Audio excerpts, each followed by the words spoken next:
Anda masih di News Malam pemirsa, angin kencang menerjang permukiman warga di Nganjuk, Jawa Timur. Akibatnya sebuah bangunan kafe ambruk.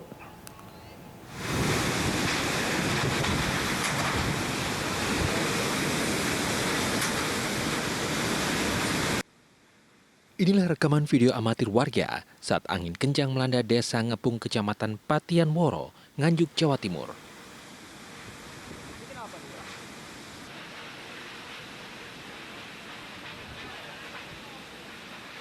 Peristiwa diawali dengan hujan deras dan disusul angin kencang. Akibatnya sebuah bangunan kafe ambruk, atap kafe roboh dan menimpa seluruh perabotan.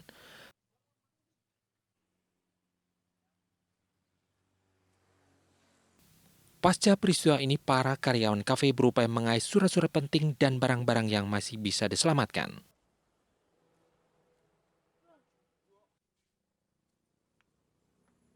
Hujan, angin datang dari sana sama dari sini. Kondisi kafe banyak pengunjung atau enggak? 3 orang sama 2 karyawan.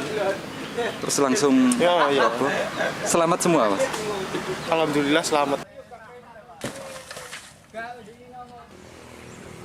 Meski tidak menimbulkan korban jiwa, namun kerugian ditaksir mencapai puluhan juta rupiah.